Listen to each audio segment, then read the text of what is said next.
करेंगे, राठौर साहब करेंगे। कर दो, मदद करेगा मदन जी बैठे हो जाएगा। मुन्नन जी आप भी तो बैठिए। सर है सर, पीछे बैठेंगे, वहीं बैठेंगे। आप पीछे रहते हैं। एक मिनट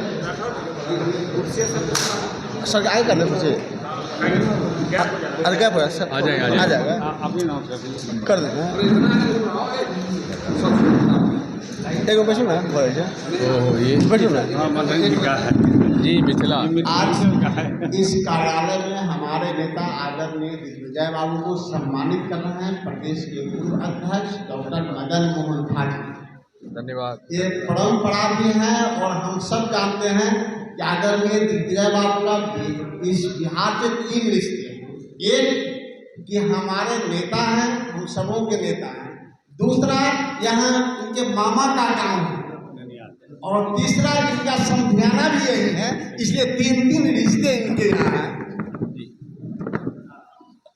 नमस्कार मित्रों, आज हम आप सबों के बीच हमारे नेता सभ्य पूर्व मुख्यमंत्री मध्य प्रदेश आदरणीय दिग्विजय बाबू हैं। मंच पे पूर्व अध्यक्ष डॉक्टर मदन मोहन झा जी हैं। पूर्व विधान पार्षद लाल बाबूलाल जी हैं। हम सबों के बड़े भाई और सदैव आश्रम में मिलने वाले ब्रजेश प्रसाद मुन्नन जी हैं। सेवा दल के अध्यक्ष संजय जी हैं। इस मंच पे डीजीपी और कांग्रेस के नेता करुणा सागर जी हैं। इस मंच पे हम सबों के नेता आदरणीय मोहिंदर सिंह जी हैं। इस मंच पे मुन्ना शाही जी हम सबों के बीच हैं। हम बिना समय लिए, क्योंकि आपको भी काम है, चुनाव बगल में चल रहा है यहाँ से 10 किलोमीटर दूर से, और आदरणीय दिग्विजय बाबू को भी महाराजगंज में कई सभा को संबोधित करना है, इसलिए सीधे उनसे आग्रह करेंगे कि आपसे बात करें।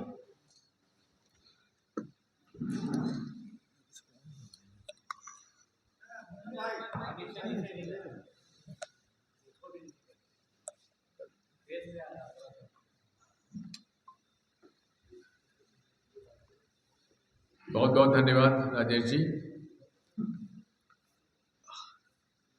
आदरणीय साथियों, आज ही मैंने एक हेडलाइन देखी है, अमित शाह जी ने तो घोषणा कर दी है बिहार आके कि 270 सीट तो वो जीत चुके हैं।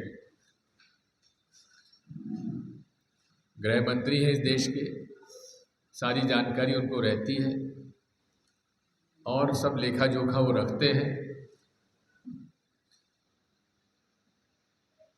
पूर्व के यदि देखेंगे आप 2014 में उन्होंने कहा था भाजपा को स्पष्ट बहुमत मिलेगा, 272 पे बहुमत होता है, उनको मिले 284। फिर कहा 2019 में 300 पार, 303 सीटें मिली। अब कह रहे हैं 270 मिल चुके हैं, 400 पार। अब भाई ट्रैक रिकॉर्ड तो उनका 2014 2019 का तो बड़ा अद्वितीय है, लेकिन ये हमेशा मैं असमंजस में रहता हूँ कि जहाँ 90 करोड़ के मतदाताओं की जानकारी इतनी महीनता से वो कैसे रखते हैं, कैसे इतने बड़े देश के होने वाले चुनाव में वे इतनी सफाई से घोषणा कर देते हैं। खैर, इतना मैं जानता हूँ कि हमेशा देश में जब भी सत्ता के खिलाफ आवाज़ उठी है तो बिहार और पूर्वांचल से आवाज़ उठी है, उत्तर प्रदेश की। और इस चुनाव में भी आचार संहिता के बाद एक नया जोश देखने को मिल रहा है, युवकों में, खासकर गरीबों में, मजदूरों में, किसानों में। और लोगों को ये लगने लगा है कि जितनी भी मोदी गारंटी है ये जुमलाबाजी है। और यदि आप देखेंगे मोदी जी के श्रीमुख से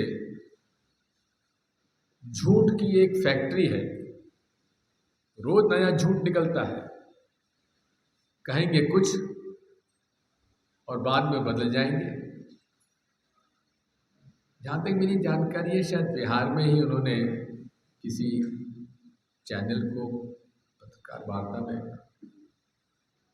कहा था कि अगर कांग्रेस जीत जाती है तो रामलला के मंदिर पर बाबरी ताला लगा दिया जाएगा। ऐसा उनका एक प्रश्न था पत्रकार का उनसे। ये भाषण उन्होंने मध्य प्रदेश में दिया था, खरगोन में, लेकिन यहाँ आके साफ मना कर दिया। और उन पर जो उनके प्रिय एक टीवी एंकर हैं उनको डांट भी लगा दी कि तुम मेरे मुंह में शब्द डालने का प्रयास कर रहे हो। इसी प्रकार माँ गंगा ने, जिन्होंने उन्हें आमंत्रित किया था वाराणसी, उसके तट पे खड़े होकर उन्होंने कहा कि जो भी व्यक्ति हिंदू मुसलमानों के बांटने की बात करता है, जो हिंदू मुसलमान को बांटने की बात करता है, वो किसी पद के अधिकार के लायक नहीं है। यानी कि जो भी धर्म के नाम पर वोट मांगता है उसको राजनीति में रहने का हक नहीं है। ये उन्होंने गंगा के तट पे कहा। लेकिन दूसरे दिन महाराष्ट्र में जाके उन्होंने एक बात कर दी कि मुझे मालूम है कांग्रेस पार्टी का सोच तो उनके पास कोई रिकॉर्ड नहीं है, लेकिन वे माइंड रीडर भी हैं। और माइंड रीडर होने के नाते उन्होंने कहा कि कांग्रेस ये सोच रही थी कि 15% माइनॉरिटीज़ जो मुसलमान हैं उनके लिए पृथक से बजट में प्रावधान किया जाए। प्रधानमंत्री जी, आपके पास सारे रिकॉर्ड होने की आवश्यकता है, होने ही चाहिए। आपने इस प्रकार का बयान कैसे दे दिया? और एक दिन पहले के बयान को फिर ठीक आपने उल्टा कर दिया। अगर वो एक दिन पहले का बयान देखा जाए तो आपको तो राजनीति में रहने का अधिकार नहीं है, पद प्राप्त करने का अधिकार नहीं है। साथियों, मैं हमेशा इस बात को कहता था कि प्रधानमंत्री जी के रूप में नरेंद्र मोदी जी इस देश के लिए एक डिजास्टर हो गए। आपने देख लिया, गरीब गरीब होते जा रहे हैं, अमीर अमीर होते जा रहे हैं। चंद लोगों के हाथ में देश की 70% पूंजी उनके हाथों में चली गई है। गरीबों को केवल 5 किलो अनाज के नाते उन पर बड़ा एहसान जताते हैं, लेकिन ये भूल जाते हैं कि फूड सिक्योरिटी एक्ट कौन लाया था? Food security act Congress party लाई थी। यदि उनके 10 वर्षों की समीक्षा की जाए तो उनके 3 मेजर डिसीजन रहे हैं। पहला, नोटबंदी, जो उन्होंने कहा था मैं काला धन समाप्त कर दूंगा, मैं भ्रष्टाचार समाप्त कर दूंगा, मैं आतंकवाद खत्म कर दूंगा और नकली नोटों का प्रचलन समाप्त कर दूंगा। ये 4 उनकी घोषणाएं थी जिसका उन्होंने उल्लेख किया था कि वे नोटबंदी इस कारण से कर रहे हैं। और जनता से कहा था कि 50 दिन रुक जाइए और 50 दिन में ये मेरे वादे पूरे ना हो तो मुझे चौराहे पे खड़े होकर दंड दीजिए। न काला धन आया, न भ्रष्टाचार समाप्त हुआ, न आतंकवाद समाप्त हुआ, न नकली नोट छपना बंद हुए। और डिजिटल ट्रांजैक्शन की जो बात है, उन्होंने कहा था नकदी ट्रांजैक्शन नहीं होना चाहिए, उसमें कमी करूँगा और डिजिटल ट्रांजैक्शन का के माध्यम से मैं जो एक पैरेलल इकोनॉमी चलती है नंबर 2 की, उसको समाप्त करूँगा। जिस समय नोटबंदी लाई गई थी उस समय currency in circulation was about 73 to 74,000 crore, ठीक है। लेकिन अब आरबीआई के जो फिगर्स हैं उसमें करेंसी इन सर्कुलेशन जो हो गई है लगभग 3.5 लाख करोड़, यानी कि डिजिटल करेंसी तो डिजिटल ट्रांजैक्शन के बजाय कैश ट्रांजैक्शन अब बढ़ गए। इसका वो जवाब नहीं देते। जवाब तो किसी बात का नहीं देते। हो जो उन्होंने वादे किए थे, अमित शाह जी ने कह दिया, वो तो जुमले थे। फिर ये मोदी गारंटी और जुमलों में अंतर क्या है? आज सबसे बड़ी समस्या इस देश में बढ़ती बेरोजगारी की है और नोटबंदी से वो सारे छोटे मध्यम उद्योग बंद हो गए जहां कैश ट्रांजैक्शन से काम चलता था। लगभग 2 करोड़ लोग बेरोजगार हुए और लगभग 25 से 30 लाख छोटे मध्यम उद्योग बंद हुए।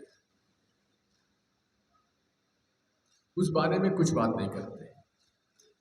छोटे मध्यम उद्योग तो धीरे धीरे बंद होते चले जा रहे हैं और इनकी जितने भी स्टार्टअप इंडिया के पता नहीं कौन कौन से इंडिया इन्होंने चालू किए थे, उनकी सबकी हालत खराब है, कहीं सफलता नहीं मिली।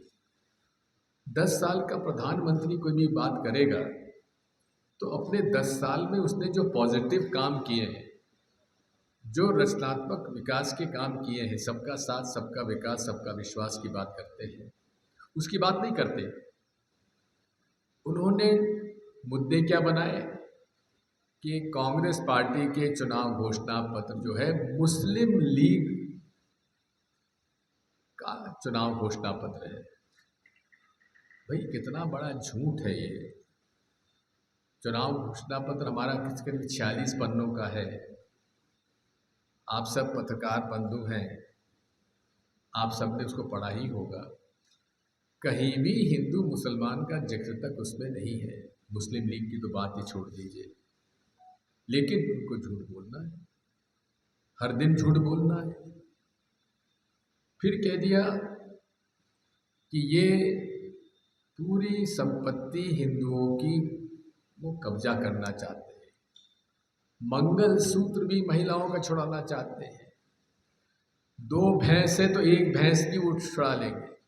ये प्रधानमंत्री जी का चुनाव के मुद्दों में भाषण है।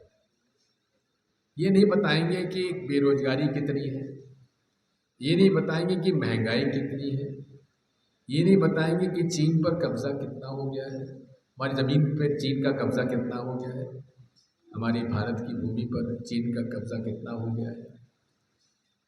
जो मुद्दे हैं उनके बारे में एक बात नहीं करेंगे। आज महंगाई की मार, कौन सा ऐसा परिवार है जिस पर महंगाई की मार न पड़ी हो? जितने हमारे पत्रकार बंधु हैं, आप खुद अपने स्वयं आत्मचिंतन कर लीजिए। वेतन नहीं बढ़ा, आमदनी नहीं बढ़ी, खर्चा बढ़ गया है। और खर्चा भी इन्फ्लेशन के कारण जो बढ़ा है, इन्फ्लेशन भी इनकी गलत नीतियों के कारण है। यदि आप पेट्रोल और डीजल पर सेंट्रल एक्साइज टैक्स जो कांग्रेस के ज़माने में था और जो आज है, केवल सेंट्रल एक्साइज टैक्स जो कांग्रेस के ज़माने में 2014 में था, उतना ही कर दें तो डीजल और पेट्रोल पर लगभग 20 से 22 रुपया प्रति लीटर पेट्रोल और डीजल की कमी आ सकती है। इसी प्रकार से आप देखेंगे कि किस प्रकार से इन्होंने किसानों को लूटा है और बड़े उद्योगपतियों को इन्होंने लाभ पहुंचाया है।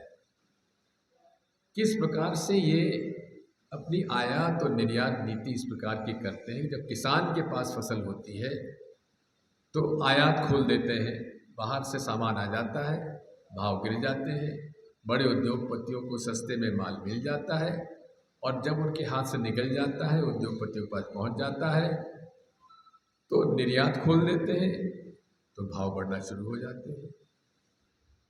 जितने भी हमारे तिलहन हैं, तिलहन के भाव नहीं बढ़े, तेल के भाव बढ़ गए, दलहन के भाव नहीं बढ़े, दाल के भाव बढ़ गए, गेहूं के भाव नहीं बढ़े, आटे के भाव बढ़ गए। कहने का मेरा मतलब ये है कि किसान को फायदा नहीं हुआ, उद्योगपतियों को फायदा हुआ। किसान को तो लूटा जा रहा है। कल मैं महाराजगंज, यूपी के महाराजगंज में था, वो सभी बता रहे थे कि साहब पहले हमारा जो यहाँ हार्वेस्टर आता था उसकी रेट 500 रुपये घंटा हुआ करती थी फसल तैयार करने की, लेकिन डीजल के भाव बढ़ जाने से वो आज 1000 से 1200 रुपये घंटा हो गई है, तो कई जगह तो 1500 रुपये तक हो गई है। यानी कि लागत बढ़ती चली गई। फर्टिलाइज़र के भाव जो कि 400 से 600 रुपये के बीच में हुआ करते थे, आज 1100-1200 रुपये प्रति बोरा हो गया। लेकिन उनका वज़न, बोरी का वज़न पहले 50 किलो होता था, आज 45 किलो हो गया और आज फिर 40 किलो रह गया। किस प्रकार से गरीब लोगों को लूटा जा रहा है और बड़े लोगों को फायदा पहुंचा जा रहा है। यदि आप कर्जे की बात करिए, हमारे देश पर आज़ादी से लेकर 2014 तक लगभग 65 लाख करोड़ का कर्जा देश पर था। सन 47 से लेकर 2014 तक। लेकिन 2014 और 2024 के बीच में यही कर्जा लगभग 2.5 गुना बढ़ गया। अब लगभग 160 लाख करोड़ हो गया है। अब आप समझ लीजिए कि आखिर इतना पैसा जो आया है तो गया कहाँ। मैं कल महाराजगंज में मुझे ये भी बताया गया कि साहब जितने भी ठेकेदार हैं वो सब गुजरात के ठेकेदार आ गए हैं। सड़क बनाओ तो गुजरात का ठेकेदार, नल जल की योजना है वहाँ तो गुजरात का ठेकेदार। मैं जम्मू गया था, जम्मू में सब लोग शिकायत कर रहे थे कि साहब 370 जब तक नहीं आया था हम लोगों को काम मिल जाता था। अब 370 चले जाने के बाद सारे ठेकेदार बाहर के आ गए। कहने का मेरा मतलब ये है कि पूरे तरीके से मोदी शाह जी जो है, मैं इनको दोनों को दो शरीर एक आत्मा मानता हूँ। इन दोनों ने मिलकर इस देश पर जो जिस प्रकार का कब्जा किया है, आज पूरे देश में इस बारे में चर्चा है। एक ज़माने में आरएसएस का संघ परिवार कहा जाता था और उनमें एक इतना तो था, हालांकि मैं उनका सबसे बड़ा आलोचक रहा हूँ और मूल रूप से उनका बुनियादी रूप से उनकी जो विचारधारा है उसका मैं विरोधी हूँ, क्योंकि उसी विचारधारा ने महात्मा गांधी की हत्या की थी। लेकिन फिर भी वो भ्रष्टाचारियों के श्रेणी में नहीं आते थे। लेकिन अब दूसरा नया मोदी परिवार आ गया है। अब संघ परिवार और मोदी परिवारों की यदि आप तुलना करेंगे तो वहाँ संघ परिवार में हो सकता है कुछ भ्रष्टाचारी एलिमेंट हो, लेकिन मोदी परिवार में तो कोई ईमानदार व्यक्ति नजर ही नहीं आता। जितने भी लोग जिन्होंने करोड़ों रुपए, सैकड़ों करोड़ रुपए, जिन पर कि अमित शाह जी ने कहा कि इन्होंने भ्रष्टाचार किया है, इनको मैं जेल भेजूंगा। हेमंत बिस्वा शर्मा, खुलेआम उन्होंने कहा था मैं जेल भेजूंगा इस आदमी को। पता पड़ा कुछ दिन बाद उनको भाजपा में ले लिया, और फिर कुछ दिन मालूम पड़ा कि वो तो भाजपा की तरफ से वहां के मुख्यमंत्री बना दिए गए। यानी कि एक व्यक्ति जिस पर भ्रष्टाचार के पूरे आरोप इस देश के गृह मंत्री जी ने लगाए, वो अब असम का मुख्यमंत्री है। दूसरा उदाहरण, इन्होंने कहा था मैं गारंटी देता हूं, मोदी गारंटी है। भोपाल में भाषण में इन्होंने कहा ये मोदी गारंटी है, अजीत दादा परिवार ने 70,000 करोड़ का घोटाला किया है, इसको मैं जेल भेजूंगा। 3 दिन बाद मालूम पड़ा मोदी गारंटी का हश्र क्या हुआ। 3 दिन बाद अजीत दादा परिवार को महाराष्ट्र का भाजपा और जो शिवसेना का जो टूटा हुआ ग्रुप है, उनकी सरकार में उप मुख्यमंत्री बना दिया गया और उनको वही विभाग भी दे दिया गया। ये है मोदी गारंटी। भ्रष्टाचारियों का एक परिवार अगर है तो मोदी परिवार है। मैं आपसे ये भी अनुरोध करना चाहता हूँ, इस देश में जो हालात बन रहे हैं और इंडिया गठबंधन में जिस प्रकार ईमानदारी से सारे राजनीतिक दल मिल के काम कर रहे हैं, मुझे लगता है कि नतीजे अच्छे आना चाहिए। मैं यूपी के झांसी में भी गया, इलाहाबाद भी गया, महाराजगंज भी गया, और कल राहुल जी और अखिलेश यादव जी के फूलपुर और इलाहाबाद में जो आम सभाएं थी, इतनी भारी भीड़ हमें वो नज़रिया नज़र आता है, जबकि जनता पार्टी के समय 77 में जो भीड़ उमड़ा करती थी, उस तरह की भीड़ उमड़ रही है। ये भारतीय जनता पार्टी के लिए एक खतरे की घंटी होना चाहिए। मैं इतना ही जानता हूँ, यहाँ मुझे भी लगभग 50 साल हो गए हैं राजनीति में। माहौल अब धीरे धीरे 5वां आज फेज की वोटिंग है, छठा 25 को है और आखिरी 1 को है। यदि ईमानदारी से चुनाव हुआ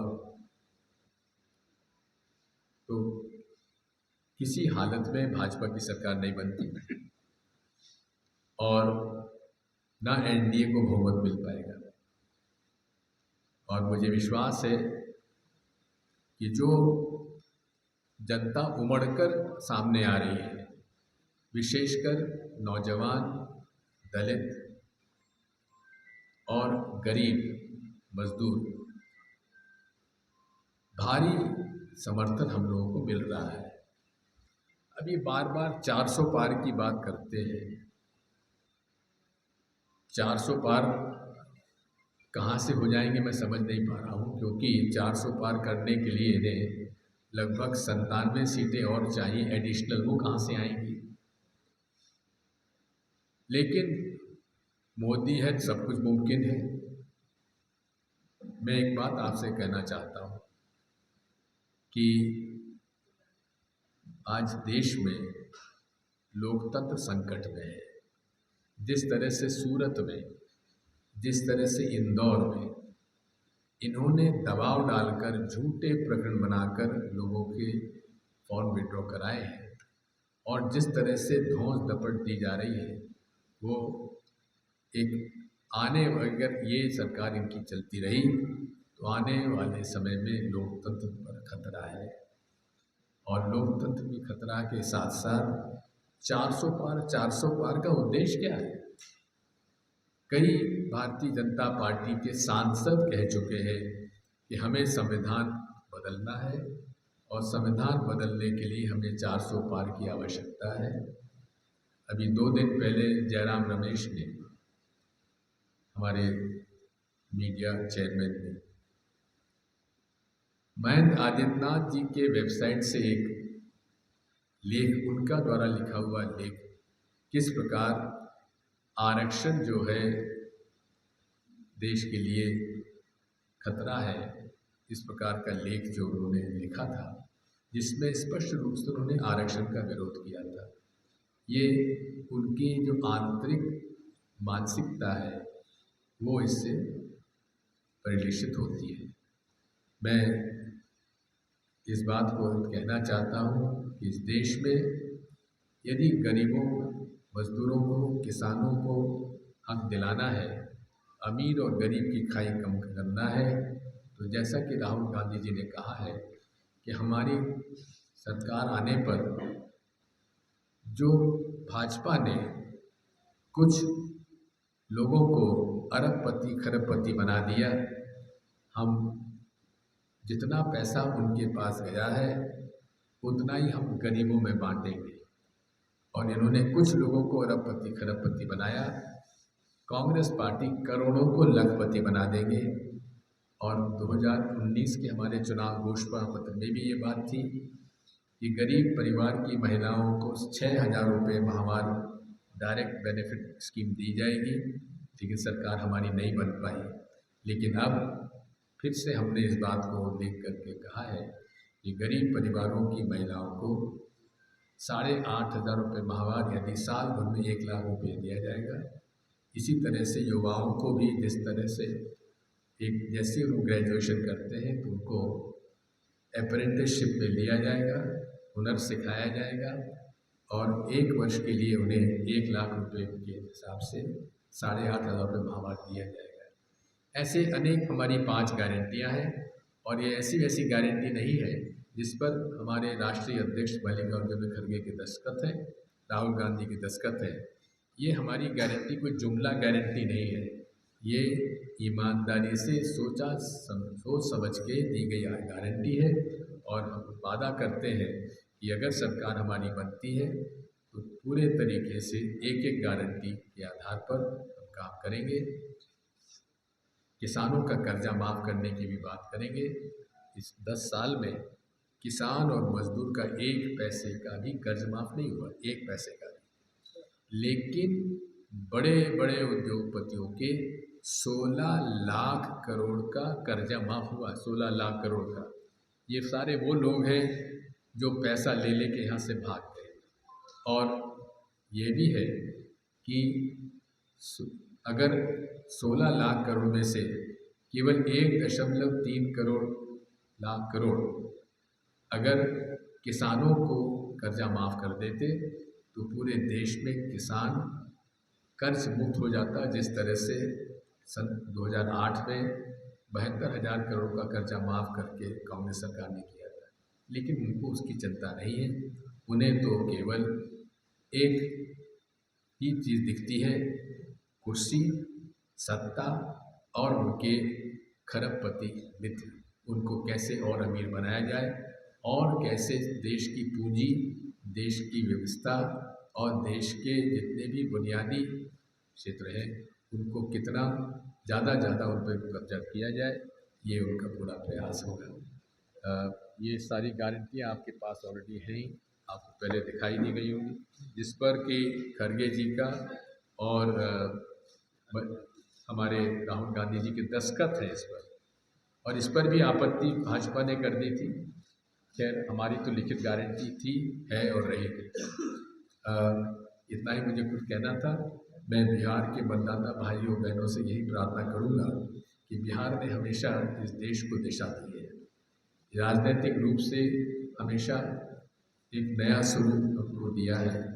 इसलिए मैं आपसे प्रार्थना करता हूँ कि जुमलेबाजी की गरीब किसान मजदूर विरोधी सरकार को गिराइए और इंडिया अलायंस को की सरकार बनाइए, तभी जाकर हम यहाँ के गरीबों का मदद कर पाएंगे और गरीब और अमीर की खाई को बांट पाएंगे। बहुत बहुत धन्यवाद।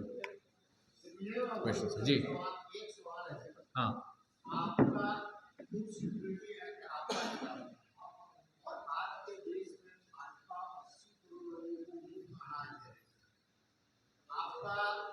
चिकित्सा का जो सुविधा दिया गया था आज 8 लाख की गारंटी मोदी सरकार ने, इसी तरह से सूचना में विकास जो हुआ है उसका कोई आपके 10 साल का तुलना है और मोदी के 10 साल की तुलना है? निश्चित है, इसको बने कैसे? निश्चित है। फूड सिक्योरिटी एक्ट हम लोग लाए और उसके अंतर्गत एक परिवार को 35 किलो अनाज हम लोग दे रहे थे एट ए मिनिमम रेट। अब कोरोना के काल में उन्होंने उसको मुफ्त कर दिया था। कोरोना काल में एक उसकी रिकॉर्ड आपको मिल सकता है, सारे परिवारों को मिलता था, उसमें कोई वृद्धि नहीं हुई है। जितने पहले मिलते थे आज उनको मिल रहा है, क्योंकि जिनको पास जो राशन कार्ड था गरीबी को उन्हीं को मिल रहा है और किसी को नहीं मिल रहा है। 80 करोड़ का उनका फिगर भी डिबेटेबल है, नंबर 1। नंबर 2, जो नेशनल हाईवेज़ के अंदर इंफ्रास्ट्रक्चर में काम हुआ है वो उस समय भी हुआ था, आज भी हुआ है, नंबर 2। नंबर 3, एयरपोर्ट्स आदि हम लोगों ने बनाए थे। उन एयरपोर्ट्स को दबाव डालकर उन्होंने अपने लोगों को दे दिए, खुलेआम ईडी और आईटी सीबीआई का दबाव डालकर। जितनी भी इनकी योजनाएं हैं, मुझे बता दीजिए कौन सी नई योजना मोदी जी लाए जिससे इस देश को लाभ हुआ, रोजगार में, उद्योग में या इंफ्रास्ट्रक्चर में? एक योजना मुझे बता दीजिए जी। आपका एक एम्स उन्होंने 25 एम्स दे दिया 10 साल। क्या दे दिया? एम्स। ये बात गजब कर रहे हैं आप भी, आप तो पढ़े लिखे व्यक्ति हैं, जरा पता लगा लीजिए एम्स की जितनी भी योजना ने नंबर दिया था, ये 2014 के पहले की हमने निर्णय ले लिया था, निर्माण उनका बाद में हुआ है। आज अमेठी और रायबरेली में भी चुनाव हो रहे हैं, जो कि कांग्रेस का होस्टर था। बीजेपी कह रही है कि राहुल गांधी डर से रायबरेली भाग गए हैं, ये सीट भी आप लोग दोनों गवा देंगे। कहाँ भाग गए? डर से चले गए हैं रायबरेली, हर की सीट भी आप लोग नहीं बचा। बात ये है, राहुल जी कहाँ से चुनाव लड़े ये मोदी जी तय करेंगे या पार्टी तय करेगी? हो सकता है कि भारतीय जनता पार्टी में मोदी तय करते हो, लेकिन यहाँ पार्टी तय करती है। कांग्रेस की अधिकतर रैलियों में मोदी जी की बस बात को बुरा बताया जाता है, कांग्रेस अपनी विचारधारा आगे क्या करेगी इसको क्यों नहीं बताया जाता है? ये देखा है आपने, हमारी विचारधारा गांधीवादी विचारधारा है। हमारी विचारधारा सबको साथ लेके चलने वाली विचारधारा है, सर्वधर्म समभाव की विचारधारा है। और ये हमारी 5 गारंटी है, ये आपने पढ़ी होंगी, नहीं पढ़ी होंगी, इसी पर हमारे भाषण होते हैं। मोदी जी का भाषण उनके चुनाव घोषणा पत्र पे नहीं होता है। क्या आपने चुनाव घोषणा पत्र पढ़ा है क्या भारतीय जनता पार्टी का? कौन एक बता दीजिए कौन से उन्होंने वादा किया है, बताइए। चलिए छोड़िए।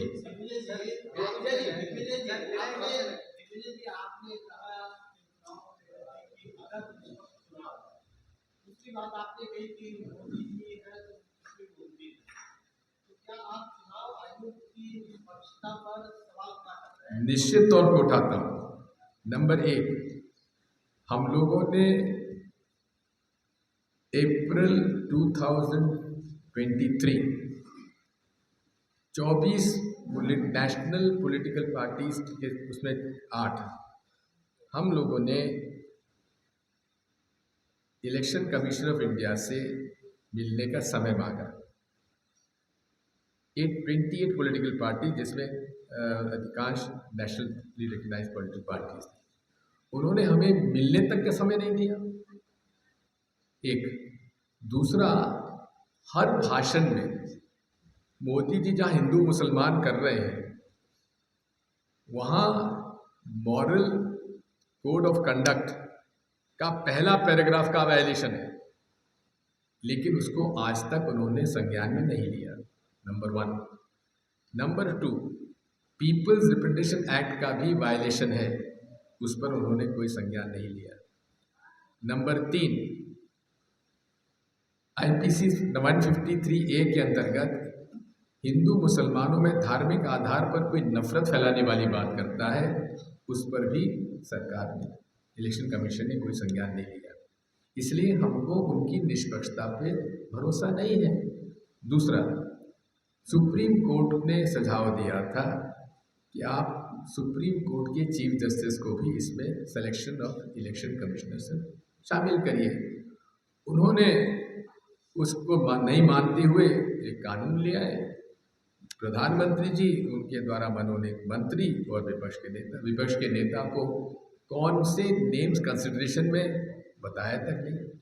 तो इसलिए हमें कतई इलेक्शन कमीशन ऑफ इंडिया की निष्पक्षता पर भरोसा नहीं है। आई एम ऑन रिकॉर्ड, मैंने तो चिट्ठी लिख के उनको कहा है।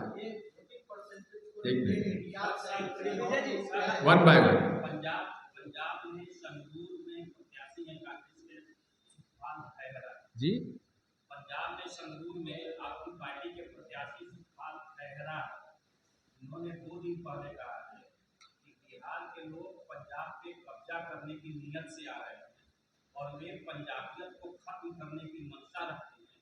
ऐसे लोगों को न तो यहाँ बसने देना चाहिए और न यहाँ काम करने देना चाहिए। देखिए, उन्होंने क्या कहा है मुझे जानकारी नहीं है, मैंने देखा भी नहीं है, लेकिन कोई भी व्यक्ति इस बात की बात करता है, मैं उसके पक्ष में नहीं।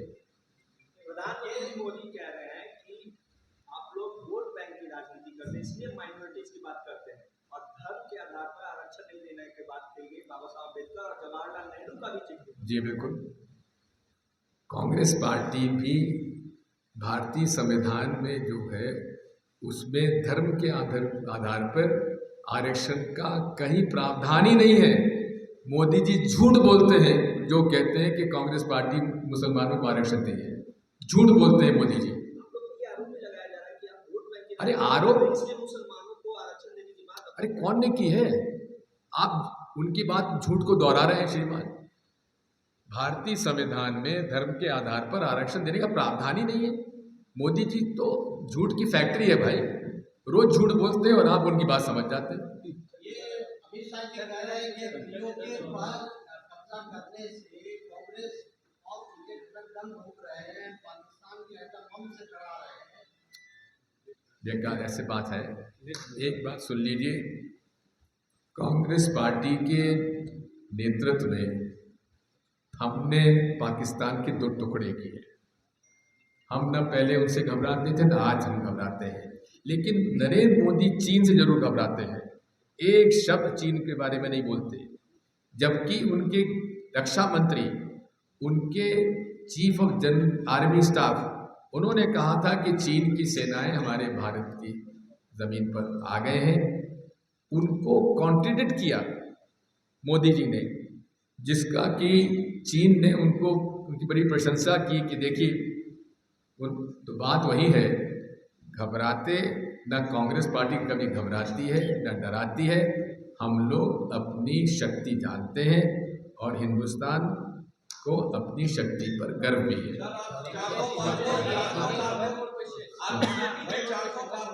वन सेकेंड, आपको क्वेश्चन मैंने दे चुका हूँ। चौथे चरण से पहले कांग्रेस जी? के वरिष्ठ चौथे चरण के मतदान से पहले कांग्रेस के वरिष्ठ नेता के बिहार क्यों नहीं आ रहे थे?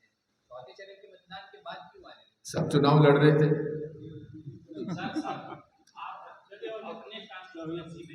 आप कई क्वेश्चन पूछ चुके हैं।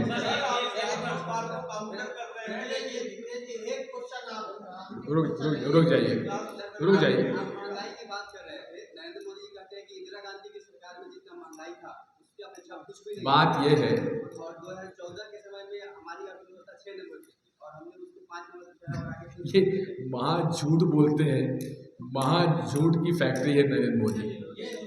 लास्ट क्वेश्चन आपसे, ये आपने अभी चुनाव आयोग की निष्पक्षता पर सवाल खड़ा किया। क्या कांग्रेस चुनाव आयोग इस तरह से बातें नहीं सुन रहा है तो क्या सुप्रीम कोर्ट कांग्रेस जाएगी? बात यह है, सुप्रीम कोर्ट में जाने का अब समय इसलिए नहीं बचा है क्योंकि आज 5वां आप फेस है, इसलिए। लेकिन इतना जरूर है कि स्वयं सुप्रीम कोर्ट के निर्देशों का पालन न करते हुए जिन सदस्यों को माननीय प्रधानमंत्री जी ने चुनाव आयोग का सदस्य बनाया है, वो अपने आप में इस बात को बताता है कि सुप्रीम कोर्ट का क्या मत था और इस देश की सरकार का क्या मत था। धन्यवाद। अप्रोच करिए। Thank you.